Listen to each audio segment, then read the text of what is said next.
Buenas tardes a todos. Vamos a comenzar una exposición en la que pretendo ofrecer criterios para mejorar una presentación en la que se utiliza como apoyo el PowerPoint.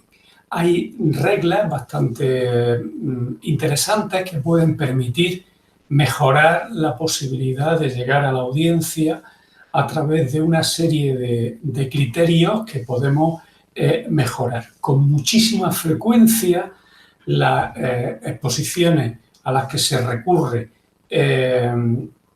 utilizando como apoyo el PowerPoint constituyen una acumulación de texto que lo único que provocan es la confusión en la audiencia en la medida en que no saben diferenciar a quién tienen que atender, si aquel que está realizando la exposición o esa inacabable sucesión de datos que aparecen escritos en las presentaciones, en la mayoría de las ocasiones, con una letra tan pequeña que apenas es difícil percibir con los sentidos.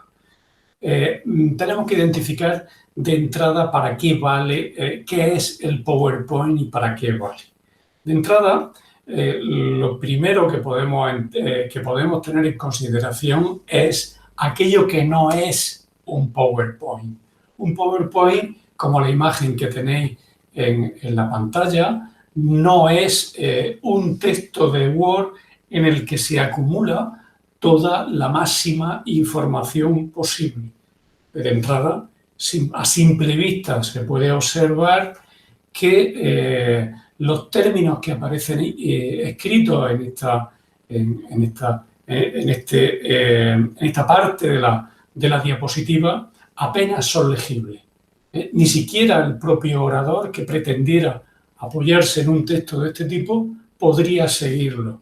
O sea, la conclusión que podemos extraer es que el uso de este recurso es absolutamente inútil. Luego, por otra parte, debemos de dotar de estilo a nuestra diapositiva. Nuestra diapositiva debe de ser algo personal que debe distinguirse de los formatos utilizados por los demás. Debemos de hacer el esfuerzo de ir desarrollando los contenidos de forma sucesiva y no dejar el diseño para la última parte, porque cada uno de los elementos que vamos a utilizar en la diapositiva debe de estar pensado desde el primer momento. Debemos de respetar los espacios vacíos en la diapositiva, dado que los espacios vacíos, precisamente espacios en blanco, lo que crean es armonía y facilitan la comunicación con los oyentes. Pensemos en aquello que se ha dicho respecto a que el mal diseño es humo, dificulta extraordinariamente la comunicación, mientras que un buen diseño es un espejo.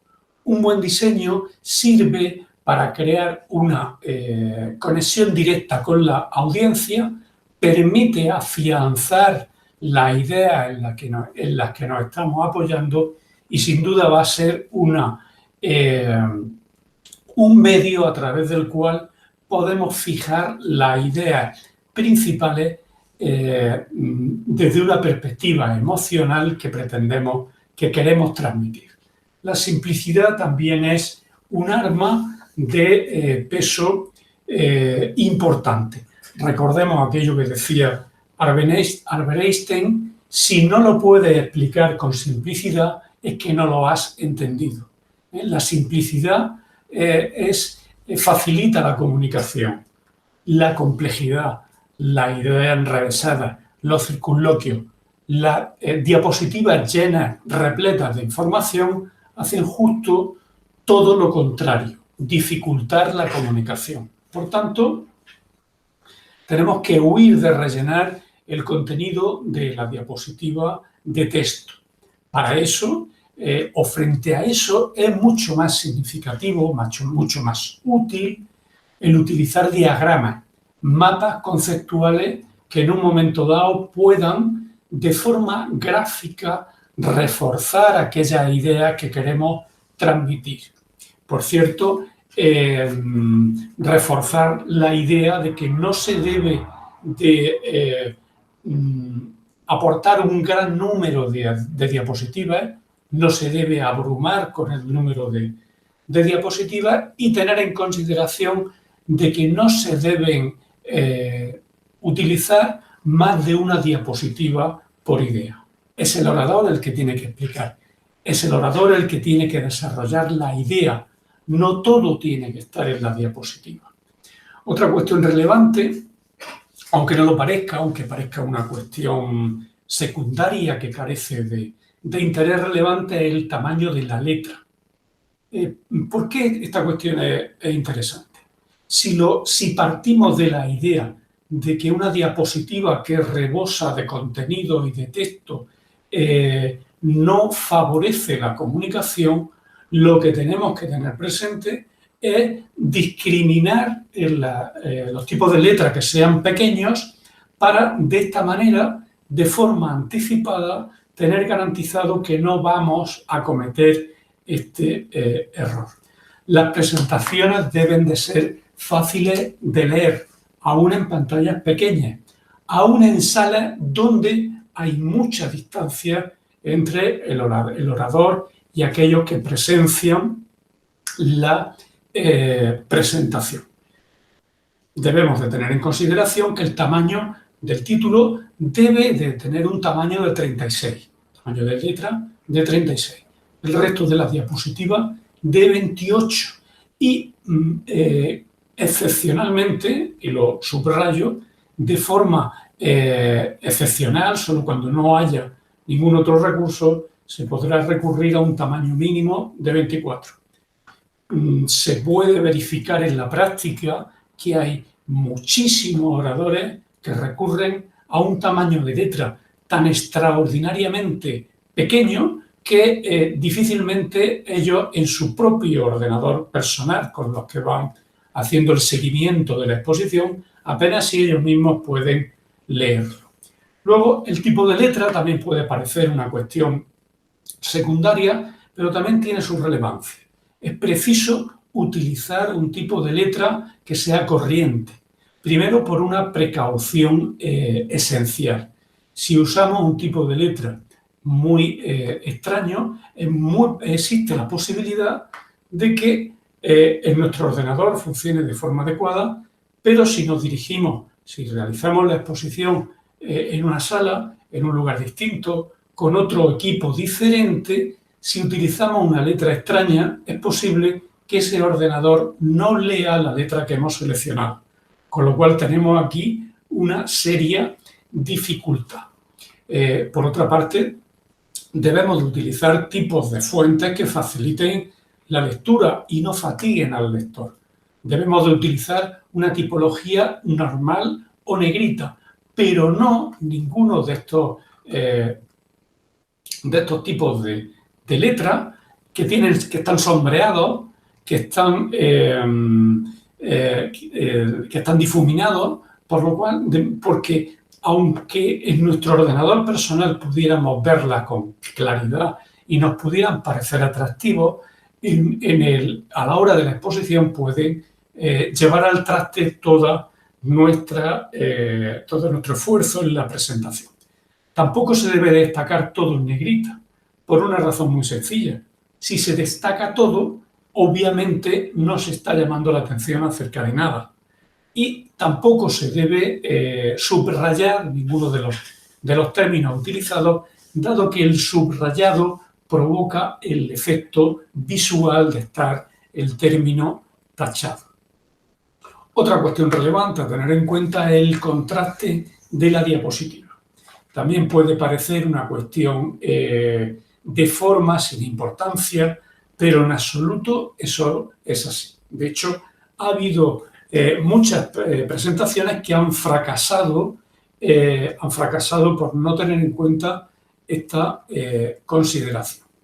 Vemos que la mayoría de las presentaciones, haciendo uso de ese contraste, lo que utilizan es una letra oscura, normalmente negra, sobre un fondo blanco, que es la fórmula que más destaca en las presentaciones.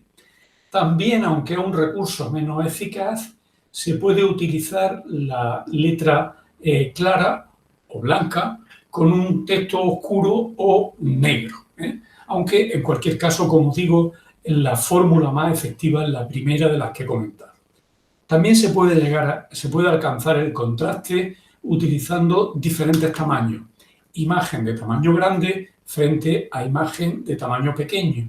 O en cuanto a la forma, se puede utilizar una forma redondeada frente a forma cuadrada. Y también en cuanto a la alineación, una alineación progresiva o una alineación que divida la diapositiva en diferentes partes visualmente atractivas. Otra cuestión muy interesante, particularmente interesante, es el uso de imágenes. Las imágenes, obvio es dejarlo de manifiesto, refuerzan la idea que queremos transmitir. Una imagen que tenga que ver con la idea que estamos transmitiendo puede ser muchísimo más expresiva a la hora de reforzar la exposición que una diapositiva total y absolutamente llena de letra. Por otra parte, también tenemos que tener presente que las imágenes se procesan con mucha más rapidez que el texto en nuestro cerebro. Es más fácil que sean retenidas. Y eso facilita el que el objeto de la exposición, aquella idea, aquellos argumentos más importantes que queremos transmitir, se pueden retener de una manera mucho más fiable utilizando imágenes que tengan una conexión adecuada con la idea que queremos transmitir.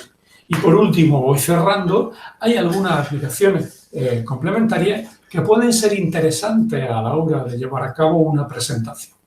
En primer término, la letra B deja la pantalla en blanco. Puede tratarse de un recurso que se utilice cuando queremos parar la presentación para dirigirnos al auditorio a realizar cualquier tipo de pregunta, cuando queremos iniciar algún tipo de debate o en un momento semejante. La tecla F5 permite comenzar desde el principio si ha ocurrido alguna incidencia que haga necesaria esta circunstancia, y también es relevante una aplicación concreta que por defecto no suele aparecer en el programa PowerPoint y que consiste en alinear el texto. Si marcamos el texto de cada diapositiva y le damos simultáneamente a las teclas Control-J, el texto se alineará. Eso dará una mejor imagen formal al trabajo que queremos presentar, dado que el que cada línea acabe en un determinado lugar hace que las presentaciones tengan visualmente una apariencia de dejadez que siempre debemos intentar superar. Bien, con estos criterios que son relativamente sencillos de seguir, creo que podemos intentar mejorar de alguna manera el aspecto formal de las presentaciones. Muchas gracias por vuestra atención.